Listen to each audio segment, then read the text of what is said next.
ሰላማችሁ ይብዛ። እንደምን አላችሁ? ደህና ናችሁ ወይ?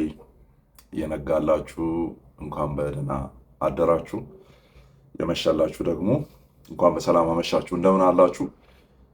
በእኛ ጠዋት ልለቅ የነበረውን ዲቮሽን ቪዲዮ ጠዋት ነበረ ሆስፒታል ቀጠሮ የነበረን ከእናቴ ጋር ማለት ነው። በጣም ኤርሊ ነው የተነሳሁት ጠዋት ማለት ነው። ለዛ ነበረ እና እየጠየቃችሁኝም ላላችሁ መስማት ያለብንን ነገር ሰምተናል። ቀጣይ እርምጃዎች ምን መደረግ እንዳለባቸው ዶክተሮችም ጥሩ ናቸው። እዚህ ያሉ የምናውቃቸው ሐኪሞች በጣም እየተባበሩን ያሉት። ከውጭ ሆነው ሐኪሞችን ያገናኙን ወንድም እህቶች አሉ። ስፔሻሊ አንዲት እህት አለች። ሁሉ ካለፈ በኋላ ምናልባት ፈቃደኛ ከሆነች ፐብሊክ ላይ አመሰግናታለሁ ማለት ነው። የምትፈልገው አይመስለኝም፣ ግን እኔ ስለምፈልገው ምናልባት ከፈቀደችልኝ አደርገዋለሁ ወደፊት። ሐኪሞችን እዚህ ያገናኘችኝ ምናምን አንዲት አለችኝ እና ጥሩ እየተንከባከቡን ያሉት። መድኃኒቶች ታዘውላታል። ወደንደስ አንድ ወር ውስጥ መጨረስ ያለባት መድኃኒት፣ ከዛ በኋላ ኔክስት ስቴፕ የሚል ነገር ነው የሰማነው። ቀጠሮ ወስደናል ማለት ነው ዛሬ። ደን ከአንድ ወር በኋላ ደግሞ እንመለሳለን ማለት ነው። በዚህ አንድ ወር ውስጥ እየታየች መቆየት አለባት የሚል ነው። በመድኃኒት መቆየት አለበት የሚል ነው እና ጸሎታችሁ አይለይም። እንግዲህ አንድ ወር አሁንም ቲክቶክ ላይ ላኖር ነው ማለት ነው። ቲክቶክ ላይ የምታውቁ ሰዎች በቅርብ ርቀት ከእናቴ ጋር መሆን ስላለብኝ ከወገብ ጋር የተያያዘ አሩ ነው። ዲቮሽን ላወራ መጥቼ ለምን እያወራሁ እንዳለ አላውቅም። ከወገብ ጋር የተያያዘ ነው። ኤግዛክትሊ ዲስክ አይደለም፣ ግን ከዲስኮችም ጋር የተያያዘ ነው። የደም ስር መጥበብ፣ መላላት፣ የመቅኔዎች በስርዓቱ ይሄ መቅኔ አለማመንጨት ምናምን አይነት ነገር ኤል4 ኤል3 ምናምን ይባላል እነዚህ ጀርባ አጥንቶች ላይ ምናምን እና እነዛ ቦታዎች ላይ ችግር አለ የሚል ነው እና ምናልባት የሚፈራው አይነት ነገር ከመሆኑ በፊት ይሞከር ተብሎ ነው በእነዚያ መድኃኒቶች እና ዛሬ መድኃኒቶችን ገዝተናል። ሐኪሞችን በጣም ጥሩ ነበሩ፣ ጥሩ አስተናግደውናል እና ያው አንድ ወሩን እንግዲህ እየተንከባከብን እንቆያለን፣ መሆን ያለበትን እያየን እንቆያለን እና በጸሎቶቻችሁ ከኛ ጋር ሁኑ፣ ከእናቴ ጋር ከቤተሰቤ ጋር ማለት ነው እና ያ ፉሊ ፎከስ ዶኝ ሚዲያ ላይ መምጣት አልችልም። እንግዲህ እኔ ብዙዎቻችሁ ከእናቴ ጋር ያለውን ነገር ስለምታውቁ ማለት ነው እና ዳስ ዋይ እችኛዋን ዲቮሽናል የሆኑ ነገሮችን ግን ሞር እኔንም የሚያጽናና ነገር ስላለ ነው በዚህኛው መልክ መቀጠል የፈለኩት። ኦኬ እግዚአብሔር ላይ እንዳላጉረመርም ትተኸኛል እንዳንል ኦር ቤተሰባችን ትተሃል እንዳንል መልሶ የሚይዘን አይነት ነገር ስላለ ነው። በእነዚህ ዲቮሽናል በሆኑ ንባቦች ውስጥ እኔን መልሶ የሚይዝ ነገር ስላለም ጭምር ነው በዚህ ነገር ላይ ፎከስ አድርጌ መቀጠል የፈለግኩት ማለት ነው እና እግዚአብሔር እየሰራንም ይቀጥላል በእንደዚህ አይነት እንትን ውስጥ እና በጸሎቶቻችሁ በእግዚአብሔር ዙፋን ፊት እኛን አቅርቡ ለማለት ነው። የዛሬው ሜይ 11 ወይም ግንቦት 3 በእኛ ዲቮሽናል ርዕሳችን ከዚህኛው መጽሐፍ ላይ ከዊሊያም ጋርነር መጽሐፍ ላይ ያመጣሁት ነው እና ጸሎትና የመጽሐፍ ቅዱስ ንባብ የሚል ነው። እነዚህ ኮመን የምናውቃቸው አይነት አፕሮቾች አሉ፣ ግን ሞር እነዚህ ነገሮች ማድረጋችን ለምን ይጠቅመናል የሚለውን ነገር በደንብ እንድናስተውል የሚያደርግ ስለሆነ ነው ይሄን የመረጥኩት።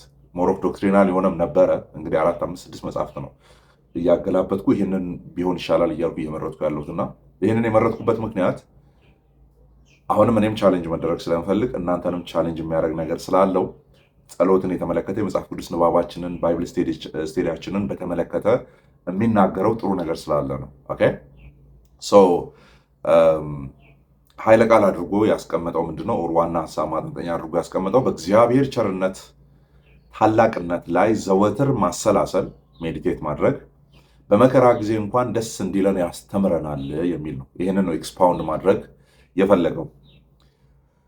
መጽሐፍ ቅዱስህን አንብብ ይላል። የመጀመሪያው የሆነ ሳብቶፒክ ያስቀምጣል ማለት ነው። መጽሐፍ ቅዱሳችሁን አንብቡ ይላል። ለብሮ ማንበብ የሚኖርብን ምናልባት የእግዚአብሔር ቃል እኮ አነባለሁ ትሉ ይሆናል። የእግዚአብሔርን ቃል እንግዲያውስ አብዝታችሁ አንብቡት፣ ቃሉ ለጸጋዎቻችሁ የተወደደውን አካል ክርስቶስን ፍጹም ምስል ያሳያል ወይም ይከስትባችኋል። የአንድ ወጣት ልብ የሚወደውን ሲያይ እንደሚዘል ሁሉ ለእናንተ የሞተውንና የወደዳችሁን ክርስቶስን ስትመለከቱ ጸጋዎቻችሁ እንዲያው ሕያው ይሆናሉ።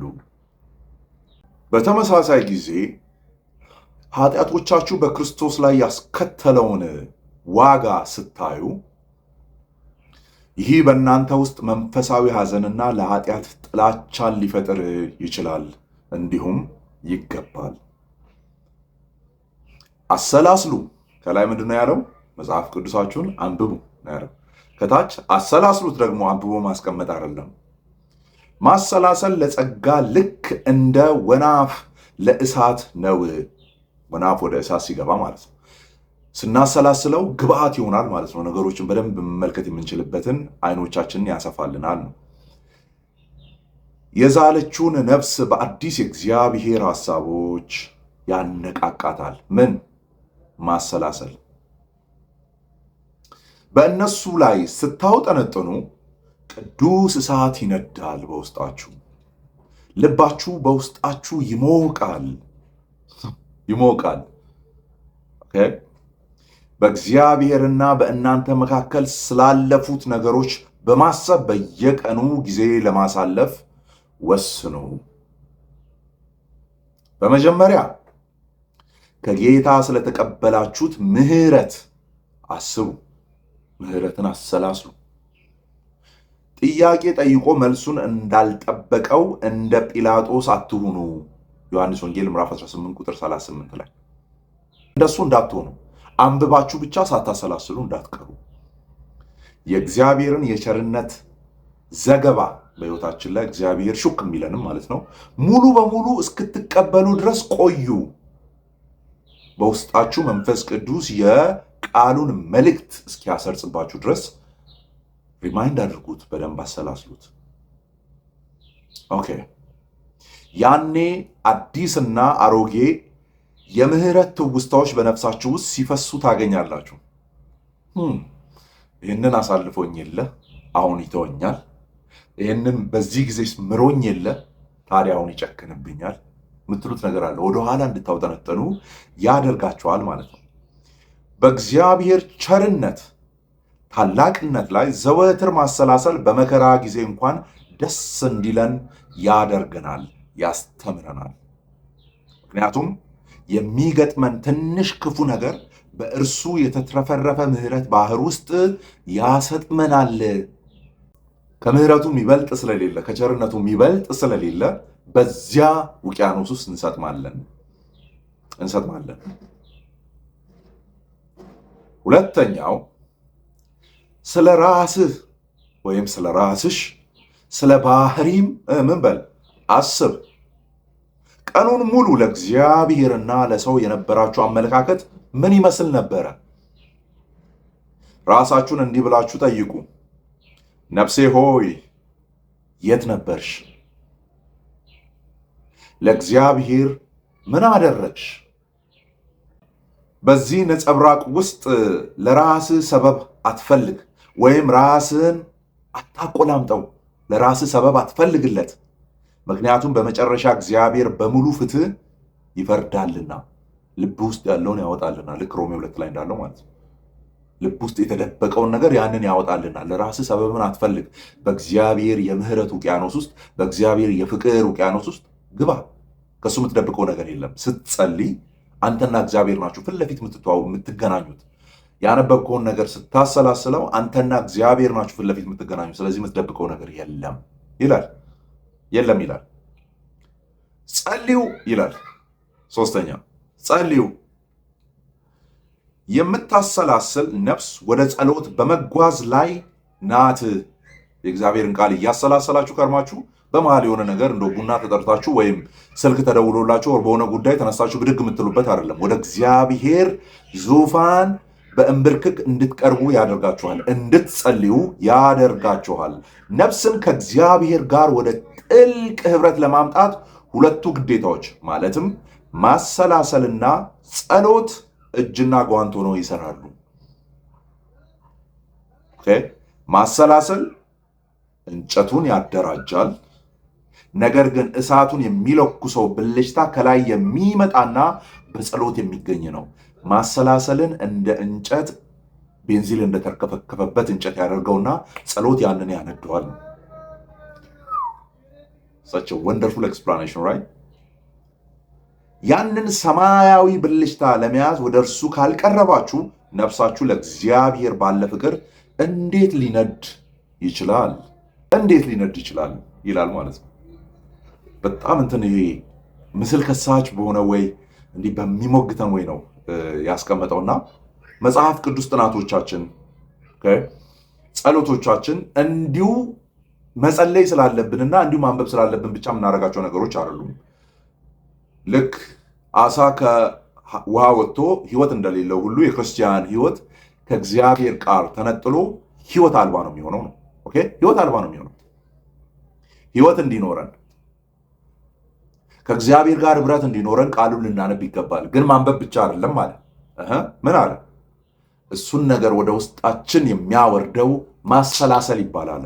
ሶስት ነው የተናገረው፣ ማንበብ፣ ማሰላሰል፣ መጸለይ። እነዚህ ነገሮች አብሮ ካልመጡ እንዲሁ ዝም ብለን ጭንቅላታችን ላይ የምንሸመድዳቸው ነገሮች ናቸው የሚሆኑት እንጂ ለህይወታችን የሚሆን አንዳች ነገር አናገኝም ማለት ነው። ከምንም በላይ ቀድሞ የሚመጣው ስቴፕ የመጀመሪያው አንብቡ፣ አንሱት፣ የእግዚአብሔርን ቃል አሰላስሉት። ከዛ በኋላ አሰላስላችሁ እግዚአብሔር በመንፈሱ በኩል ያንን መጽሐፍ ያጻፈ ያው ቅዱሱ መንፈስ ነውና በመንፈሱ በኩል ለልባችሁ ምሬትን ሲያመጣ በዚያ ውስጥ ሆናችሁ ደግሞ እንበሉ ጸልዩ። ስለዚህ ገስዋት ስቴፖቹ ሲዘበራረቁ ወይም የሆነ የጎደለ ነገር ሲኖር ምን ሊከሰት እንደሚችል አስቡ። ማታነቡ ከሆነ የምታሰላስሉት የእግዚአብሔር ቃል የላችሁም። የምታሰላስሉት የእግዚአብሔር ቃል ከሌላችሁ የምትጸልዩት ጸሎት የላችሁ፣ ባዶ ይሆናል ማለት ነው። ካላነበባችሁ የምታሰላስሉት የላችሁም። የእግዚአብሔርን ሐሳብ ላይ ማሰላሰል የምትችሉት ቃሉን ስታነቡት ነው። ቃሉ ውስጥ ውላችሁ ስታድሩ ነው። ውለን ስናድር ነው። ደን የምናነበውን ነገር ደግሞ ስንራመድ፣ ስንቀመጥ፣ አልጋችን ላይ ስንሆን፣ ስንነሳ የማናሰላስለው ከሆነ የሆነ ጊዜ ላይ ኦር ባነበብን ጊዜ ላይ ደን ወደ ጸሎት የሚመራን ምክንያቱም ባነበብን ጊዜ እግዚአብሔርን ፈቃድ እናውቃለን። ባነበብን ጊዜ ይሄ ነው እግዚአብሔር የሚፈልገው የሚለውን ነገር እናውቃለን። ለልባችን የሚናገርን ነገር እናሰላስላለን። ታዲያ የምታሰላስለው ነገር ከሌለ ምን ብለህ ትንበረከካለህ? አንዳንድ ሰዎች አሉ፣ ብዙ ጊዜ አሁን እኛ ሚዲያ ላይ ስላለን ጸልይ ምናምን ይላል ማለት ነው። ኦኬ፣ ጸሎት መልካም ነው። ጸልየህ ታውቃለህ ይላል። ኦኬ፣ ጸሎት መልካም ነው። ኢንፋክት መጸለያችንን ለሰው ሪፖርት ማድረግ አይኖርብንም። ስለዚህ ይሄ ጸሎት ህብረት ውስጥ ያለ ሰው ሊሆን ይችላል። ሜይ ቢ ጸሎት ህብረት መልካም ነው። ኦር ጸሎት ብዙ ሰው የማያደርገው ነገር ስለሆነ እንደ በርደን እንደ ሸክም የሚመለከተው ነገር ስለሆነ እሱ እያደረገ ያለው ነገር ስለሆነ ምናልባት ከሌላው የተሻለ አድርጎ ራሱ የሚመለከትበት ሳይድ ሊሆን ይችላል። ምን መጸለዩ? አንተ አሁን ትጸልያለህ? ጸልየህ ታውቃለህ ይላል። ጥያቄው ጸሎት መጨረሻ ላይ ነው ያለው። ከምንና ከምን ቀጥሎ? ከማንበብና ከማሰላሰል ቀጥሎ። ስለዚህ ምን ነው እየጸለይክ ያለኸው? ያነበብከው ነገር ከሌለ፣ በቃሉ በኩል እግዚአብሔር ፔኔትሬት አድርጎ ወደ ልብ ያመጣው ነገር ከሌለ ስለምንድን ነው እየጸለይክ ያለኸው? ያንን የማታሰላስለው ከሆነ ምኑን ነው አእምሮ ይዞ መልሶ እያወጣ ያለው? ስለዚህ ሶስት ነገሮች ማንበብ፣ ማሰላሰል፣ መጸለይ። የመህጎች ያው ማ አለበት እዚህ ውስጥ ግን የሶስቱ የመህጎች ማለት ነው። እዚህ ውስጥ አንዱ ውስጥ ማ አለበት፣ ማሰላሰል፣ መጸለይ፣ ማንበብ ናቸው ሁሉም ዞሮ ዞሮ ለማንኛውም። ስለዚህ በዚህ ውስጥ መሆን የምንችልበትን ማንበብ እንድንችል እግዚአብሔር ጸጋው እንዲያበዛልን። ማንበብ አልቻልኩም ቸገረኝ፣ ክፈትና ዝም ብለህ ይኸው እግዚአብሔር የቱ ጋር ስትራይክ እንደሚያደርግ አታውቅም። ኦኬ፣ እኔ ችግሬ ማሰላሰል ነው። እሱ ላይ መስራት አለብህ። ባይዞ ማሰላሰል የስንፍና ውጤት ነው። ካላሰላሰልክ የስንፍና ውጤት ነው የሚሆነው። ስለዚህ ለማንበብ የሆነ 2-3 ደቂቃ እግዚአብሔርን ቃል አንድ ኃይለ ቃል ውስጥ ሆነ አንብበ ጨርሰ ማሰላሰል አልቻልኩም አይቻልም። ማንበብ ያነበብከውን ያንን ማሰላሰል ይኖርብሃል። የክፍሉ ሀሳብ ምን እንደሆነ እግዚአብሔር በዛ ውስጥ ሊያስተላልፍ የፈለገው ምን እንደሆነ ማወቅ የምትችለው ስታሰላስል ስለሆነ ከዛ በኋላ ለራስህም ለሀገርም ለቤተሰብም ለወዳጆችም ኤቭሪቲንግ ያ ክፍል በመራ ኦር ያ ክፍል ላይ ቆመ እግዚአብሔር ምሪትን በሰጠ ጉዳይ ላይ መጸለይ ትችላለህ ማለት ነው እንጂ ዘለ ከጸሎት የሚነሳ ነገር የለም። ጸሎት በራሱ ምንም ፕሪሳፖዝ ያደርጋል፣ ምንም ጎትቶ መምጣት ይፈልጋል፣ ማሰላሰልን ጎትቶ መምጣት ይፈልጋል፣ ደን የሆነ ነገር ላይ ማረፍን ይፈልጋል። ምን ላይ? ቃሉን ማንበብ ላይ ማረፍ ይፈልጋል። እግዚአብሔር በሕይወታችን ላይ ያንን ያብዛለን። ሪፖርት ትላንት ወዲያ እነግራችኋለሁ ያልኩት ላይቭ ማታ ገብቼ ነበር።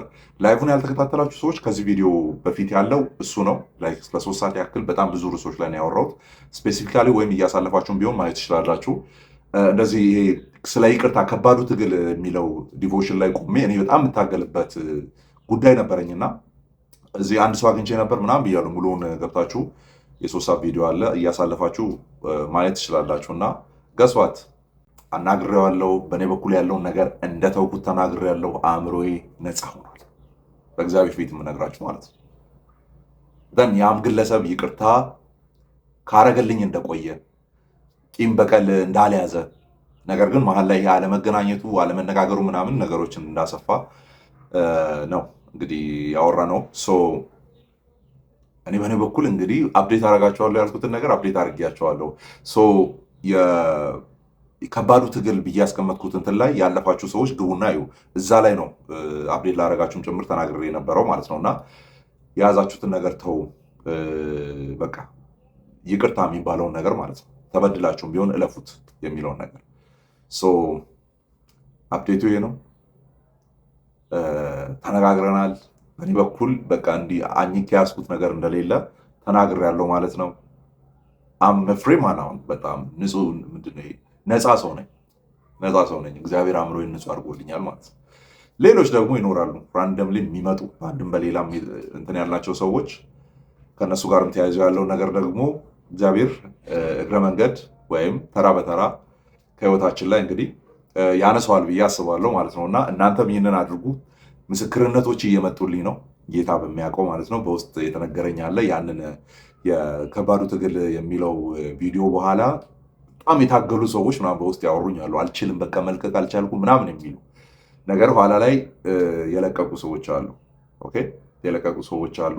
አእምሯቸው ነፃ ሆኗል፣ መንፈሳቸው ነፃ ሆኗል። እና እናንተም ይህንን አድርጉ። ቪዲዮን ማየት ትችላላችሁ። ትላንት ወዲያ ላይቭ ላይ ቲክቶክ ገብቼ ነበር። ምናልባት ከዚህ በኋላ በቅድሙ ኬዝ ምናልባት ከወር በኋላ ከ2 ወር በኋላ ነው ልመጣ የምችለው፣ ግን ያው ትላንት ገብቼ ነበር ማለት ነው። እንቀጥላለን፣ ይህን ዲቮሽኑን እንቀጥላለን። ቀስ እያለን ዶክትሪናል ሌክቸሮችን ጀምራለሁ። ባለፈው ነግሬያቸዋለሁ። ቀስ እያለን የዚህኛውን ሪያክሽን እያየው ስመጣ አቴንቲቭሊ እየተከታተላችሁ መሆናችሁን በደንብ ካየው በኋላ ቲክቶክ ላይ ታስቦ የነበረውን በውስጥ ተጀምሮ የነበረውን ኢንፋክት አንድ ግሩፕ ጨርሷል። ከዚህ በፊት ያው የተመረቃችሁ እንኳን አያስኬድም የጨረሳችሁ ሰዎች አላችሁ ትምህርት ወስዳችሁ ማለት ነው። እና ያንን በዚህ በዩቲዩብ ቻናል ለመቀጠል አስቤያለሁ። እሱም ጸልዩልኝ፣ ለቤተሰብም ጸልዩልኝ፣ ለእናቴ ጸልዩልኝ፣ ለእኔም ጸልዩልኝ፣ ጸጋ እንዲበዛልኝ እኔም እናንተን እያሰብኩ ጸልዩላችኋለሁ። እናንብብ፣ እናሰላስል፣ ጸልይ። ጸጋና ሰላም ይብዛላችሁ።